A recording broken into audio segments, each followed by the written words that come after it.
ఇప్పుడు మనం చేయాల్సిన పని ఏంటంటే సార్, ప్రధానంగా చాలా సీరియస్ మ్యాటర్ ఇది. 30 ఏళ్ల నుంచి ఓకే, అన్నదమ్ముల మధ్య ఒక ఇష్యూ జరుగుతూ ఉంటుంది. అన్నదమ్ముల మధ్య భూమి కానీ ఏ పంచాయతీ కానీ మాలామాదిగలనే సోదరుల మధ్య వర్గీకరణ ఇష్యూ వచ్చింది. మరి అది ఉమ్మడి ఆంధ్రప్రదేశ్లో ఉన్నప్పుడు కాస్త అదొక పంచాయతీ పెద్ద మొదలైంది. తెలంగాణలో మాదిగలు ఎక్కువ, కొంచెం రిజర్వేషన్ ఆంధ్ర కన్నా తెలంగాణలో మాదిగలు చాలా బెనిఫిట్లో ఉన్నారు. బెటర్ దెన్ ఆంధ్ర కన్నా బెటర్గా మాదిగలు ఇక్కడ బెనిఫిట్ అయి ఉన్నారు. మొత్తానికి ఇక్కడ మాదిగ జనాభా ఎక్కువ శాతం ఉంది కాబట్టి మాదిగలకి 10% రిజర్వేషన్స్ రావాలి సార్. యాక్చువల్గా అంటే బేసిక్గా మీ ప్రెస్ నోట్ చూసి నేను షాక్ అయినా. ఏంటి చెప్పండి సార్. ఎందుకంటే మీరు వ్యతిరేకిస్తారేమో అనుకున్నా. ఎందుకంటే మీరు ఒక దళిత శక్తి ప్రోగ్రామ్ అని ఒక ఆర్గనైజేషన్ స్టార్ట్ చేసి పార్టీ పెట్టి, సో మీ బేసు దళితులు అన్నది చాలా క్లియర్ కనబడుతున్నది. అక్కడి నుంచే మీ పార్టీ స్థాపన ఇదంతా స్టార్ట్ అయింది. బ్యాక్గ్రౌండ్ నేపథ్యం అంతా అదే కదా. సో మరి వాళ్ళకి 1% 2% వాళ్ళు కోల్పోయే అవకాశం ఉంది అన్నప్పుడు మీరు నిలబడి కలబడతారేమో. పార్టీ అన్నప్పుడు ఎదురుగా ఉన్న ఇంకొక పార్టీని ఢీ కొనాలంటే విమర్శ చేయక తప్పదు. సో వాళ్ళని డిఫెన్స్ లోకి నెట్టడానికి దీన్ని వాళ్ళకి వ్యతిరేకమైన స్లోగన్ రఘు గారు మీరు అన్నది కరెక్ట్. ఒక్కోసారి ఒక ఎన్విరాన్మెంట్, న్యాచురల్ జస్టిస్ ఒకటి ఉంటుంది. పరిస్థితులను బట్టి, వాతావరణాన్ని బట్టి కొన్ని నిర్ణయాలు తీసుకోవాల్సి ఉంటుంది. తెలంగాణలో మాదిగలు ఇప్పుడు ఏ పాత్ర పోషించాలని నేను అనుకుంటున్నానంటే, వాస్తవానికి షమీం అఖ్తర్ గారికి ఏకసభ్య కమిషన్కి 8,000 అప్లికేషన్లు వస్తే ఎస్సీ రిజర్వేషన్లని 3 కేటగిరీలుగా వర్గీకరించాలి. మాలామాదిగలు కానీ తమ ఉపకులాలకు సంబంధించిన వారు ఎవరైతే ఉన్నారో వారిని ఏ గ్రూప్లో పెట్టి 1% ఇవ్వాలి. మాదిగల్ని 10% ఇచ్చి బి గ్రూప్లో పెట్టాలి. సిలో మాలల్ని పెట్టి సి గ్రూప్లో పెట్టి వారికి 4% ఇవ్వాలి అనేది షమీం అఖ్తర్ గారికి ఎగ్జాక్ట్లీ ఇదే రిప్రజెంటేషన్. మీరు మూడే గ్రూపులు అన్నారు. మేము 3 గ్రూపులు అన్నాం. ఎగ్జాక్ట్లీ అది మీకు తెలుసు. మీకు షమీం అఖ్తర్ గారు చెప్పండి. మేము అది మీ ముందే కదా అది ఇచ్చింది. 3 గ్రూపులుగా వర్గీకరించాలి. ఆ విధంగానే రిజర్వేషన్స్ ఇవ్వాలని షమీం అఖ్తర్ గారితో 15 నిమిషాలు కూర్చొని ఎక్స్ప్లెయిన్ చేయడం జరిగింది. Total data. ఎందుకు మాదిగ రిజర్వేషన్ పోరాట సమితి ఫౌండర్ మెంబర్లో కృష్ణమాదిగ, కృపాకరు, విశారదను ముగ్గురం ఫౌండర్ మెంబర్స్. కాకపోతే నాకు అప్పుడు 18, కృష్ణమాదికి 28, 18, 28 అట్లా ముగ్గురం కలిసి ప్రారంభించినాం. కాబట్టి దానికి సంబంధించినటువంటి బేస్ నాకు తెలుసు, ఐడియా ఉంది. కాబట్టి దాని మీద షమీం అఖ్తర్ గారికి క్లియర్గా ఎక్స్ప్లెయిన్ చేశాను. ఆ ఎక్స్ప్లెయిన్ చేసినప్పుడు తనకు కావాల్సిన ఇన్పుట్స్ కావాలన్నాడు. ఆ ఇన్పుట్స్ సెకండ్ టైం రమ్మంటే సెకండ్ టైం కూడా ఇచ్చిన వారికి 2 సార్లు వారికి కావాల్సిన ఇన్పుట్స్ ఇవ్వడం జరిగింది.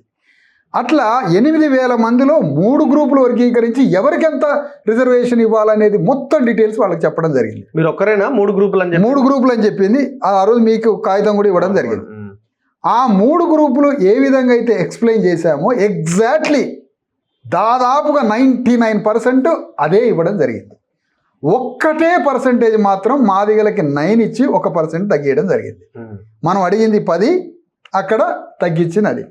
అది ఎందుకు తగ్గియడం జరిగిందంటే అది షమీం గారిది కాదు, అది పొలిటికల్ ఎంట్రీ. అది రాజకీయ పాత్ర ద్వారా ఆ పర్సెంటేజ్లు కొంచెం మారినాయి. అయితే మేము ఇక్కడ కోరేది ఏంటంటే, మీరు ఆ రోజు షమీం అఖ్తర్ కమిషన్ ముందు మాట్లాడేటప్పుడు కూడా నేను అక్కడే ఉన్నా. మేము ఇంటర్వ్యూ కూడా చేయడం జరిగింది. అవును సార్, వెరీ క్లియర్ గా. సో కాపీ కూడా నా దగ్గర ఉంది. అవును సార్. అంటే మీరు చెప్తున్న దానికి చూడండి ఒక క్లారిఫికేషన్ అయితే కనబడుతున్నది. అవును సార్. ధర్మ సమాజ్ పార్టీ గౌరవనీయులైన జస్టిస్ శ్రీ షమీం అఖ్తర్, చైర్మన్, తెలంగాణ రాష్ట్ర ఎస్సీ వర్గీకరణ ఏకసభ్య కమిషన్ గారికి సబ్జెక్ట్ 15% ఉమ్మడి రిజర్వేషన్లు, ఎస్సీ ఉమ్మడి రిజర్వేషన్లను ఎస్సీ కులాల జనాభా దామాషా ప్రకారం వర్గీకరించాలి.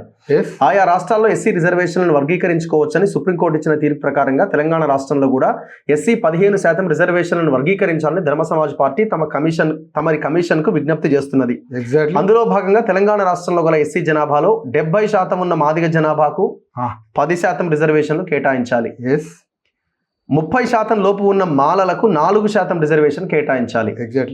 1% లోపు ఉన్న ఎస్సీ ఉపకులాలకు 1% రిజర్వేషన్లు కేటాయించాలని ధర్మ సమాజ్ పార్టీ తమరికి సూచిస్తున్నది. 3 గ్రూపులే.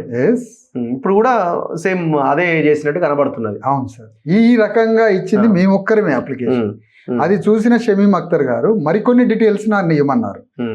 ఆ మిగతా డీటెయిల్స్ తీసుకుపోయి రెండోసారి కలిసి సెకండ్ టైం కూడా దాదాపుగా 37 పేజెస్ రిపోర్ట్ని మళ్ళీ డీటెయిల్డ్గా వారికి ఇవ్వడం జరిగింది. 37 pages. 37 పేజీలు. అది మళ్ళీ మీకు ఇస్తాను ఒకరోజు. ఓకే. గతంలో ఏం జరిగింది చంద్రబాబు నాయుడు టైంలో, అసలు కమ్యూనిటీస్లో మధ్యలో ఉన్న డిఫరెన్సెస్ ఏంటి, ఏ కమ్యూనిటీ ఏ స్థాయిలో ఉన్నది అనేది 37 పేజెస్ విత్ ఎవిడెన్సెస్తో సహా నాకు దొరికిన సైంటిఫిక్ మెటీరియల్ అంతా ఇవ్వడం జరిగింది వారికి.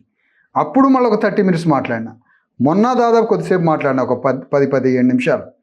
అంటే నేను అనుకున్నది ఏంటంటే ఈ ఇచ్చినటువంటి రిపోర్ట్ని ఆధారం చేసుకొని చాలా దీంట్లో ఉన్న లాజికల్ పాయింట్లని ఆయన స్టడీ చేసినట్టుగా ఆయన ఇచ్చిన రిపోర్టు ఏదైతే ఉందో దాన్ని అర్థమైతేనే ఉంది కదా. ఓకే.